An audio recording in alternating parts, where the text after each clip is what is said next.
against the wall at home. Last primetime game ever to be played in that building. Kyle, you mentioned it. Matt Millen, a beloved Raider, lighting the torch. Everything was in the cards, and it was not going to go down in a way where they were going to come up losers. Derek Carr led them there, and this morning I wake up and I think this isn't one of those stories where, I guess last night Derek Carr threw for a bunch of yards, but they lost. Derek Carr won the game. And in a franchise quarterback, I want that. I know I can trust him. He did it last week against the Lions, this week against the Chargers, and guess what? They've got the Bengals and Jets coming up. He could do it again, and suddenly you're a 7-4 team, and you're in the running. Derek Carr, I'm excited this morning. Is he that guy? I think he is that guy. He's the guy for next year. I think he's the guy. He's going to Vegas. If he continues to play like this. Put his face on the Mirage. Yeah. He's going to be at Caesars. Already, we're done. He's it. We can lead him. The Raiders they tweeted missed last the playoffs. night, that's He's our the guy. quarterback. I don't think they're missing the playoffs. Okay, I think he's taking them. That's what they tweeted. The Raiders tweet, that's our quarterback. That's I love it. He's going to Vegas. I love it. He's going to Vegas. Yeah.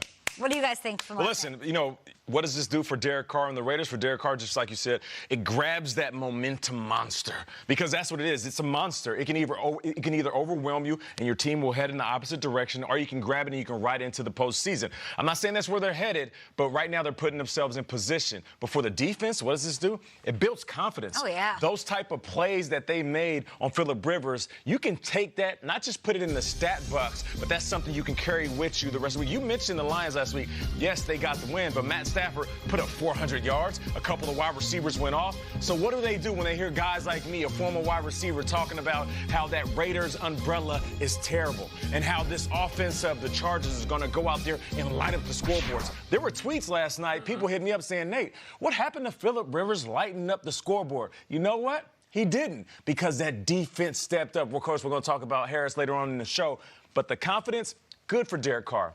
Good for the offense. Great for the defense moving forward. You know, the defense, I think this defense in a way was built back in April, and so many of these games are won in April. If we go back to Nashville, remember the Raiders had so many picks, and especially that number 4 overall pick, and we mocked it. We talked for months, and Peter, I looked it up. You had the Raiders taking Ed Oliver at number 4. We do. Nobody had them taking this guy at all the number 4, moves they made, and the season has not gone as planned. With the 4th pick in the 2019 NFL Draft, the Oakland Raiders select Clelin Ferrell, defensive end, Clemson. Mike Mayock made the comment, we need foundational players. This is a foundational type player. I ain't gonna let you down, man. I promise you. I'm gonna give you everything I got, man. Everything I got. I'm telling you. He did not let him down. 2.5 sacks last night. You got to understand that pick. Tom Pelissero reported in the afterwards that some teams had a second-round grade on Clelin Ferrell. Nobody had him going there. There were articles written that Mike Mayock needs to address this pick as if it's massive controversy. Sure enough, home game, hated rival, primetime, 2.5 sacks. Clelin Ferrell did not let the team down, and very promising future. Great pick. When we get to the Chargers side of things, you bring up the defense. Was the defense really good, or were the Chargers just that anemic on offense with all the problems that they had? They, of course, fall to below 500, or they stay below 500, so we'll get to that side of things as well. Now let's bring in our guy, Ian Rappaport. All right. On the old Twitter machine. Ian, thanks for joining us so early this morning on GMFB. What can you tell us about what's going on with the other AFC West matter at hand? That is the Chiefs quarterback, Patrick Mahomes. Also, Steelers running back James Conner. What's he up for in Week 10?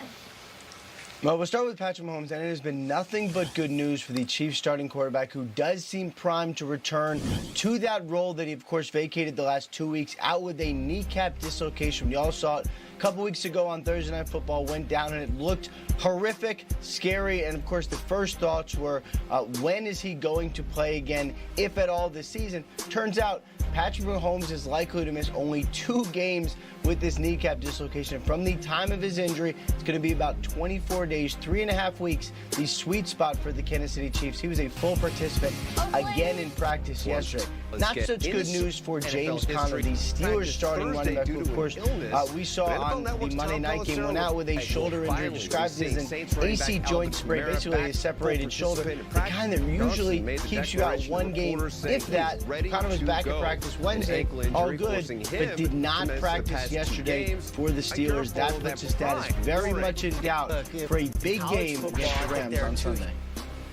And he's had a big couple of games in recent memory, 5 touchdowns over the last 4 games for James Conner. Thank you so much, Ian Rappaport. We'll be talking to you in a little bit to give us some more updates as we look ahead to Sunday, of course. And there's some mega matchups on the docket. Up next, though, we're going to a Jamaican vampire. Oh, great. Oh, yeah, the great Nostradamus. I don't know if I'm ready to cry. Well, listen, his prophetic ways, he's usually spot on. So if you want some predictions, don't go anywhere. I predict Kyle will cry laughing.